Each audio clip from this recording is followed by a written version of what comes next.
এই ভিডিওতে আমরা দেখব যে বিপরীত ফাংশন আমরা কিভাবে নির্ণয় করতে পারি। আচ্ছা, তাহলে দেখো, বিপরীত ফাংশন নির্ণয়ে আমাকে তিনটা সহজ ধাপ মনে রাখতে হবে। এক, আমার একটা ফাংশন দেওয়া থাকবে y = f(x). আমাকে প্রথমেই এখানে y = f(x) মানে কি, যে x এর মাধ্যমে তোমার y এর ভ্যালু দেওয়া থাকবে, সেখান থেকে আমাকে x = f(y) বের করতে হবে, মানে সেখানে আবার x এর মান y এর মাধ্যমে প্রকাশ করতে হবে।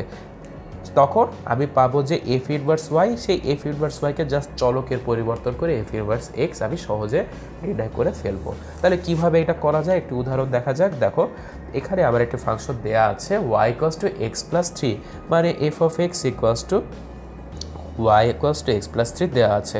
তাহলে আমি বলতো এখানে x এর বার কত বলতে পারি, y এর মাধ্যমে y + 3। তাহলে এটা আমার প্রথম ধাপ ছিল, এটা দ্বিতীয় ধাপ।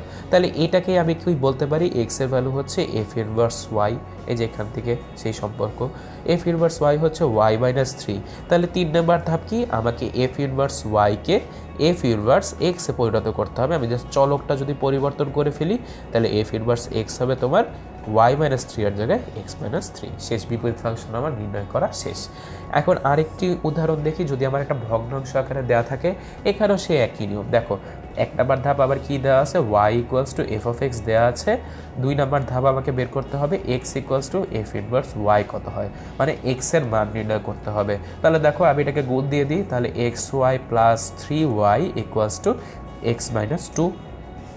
আমাকে x এর মান বের করতে হবে, তাই আমি x গুলোকে একত্রে রাখি আর y গুলোকে অন্যদিকে নিয়ে গেলাম।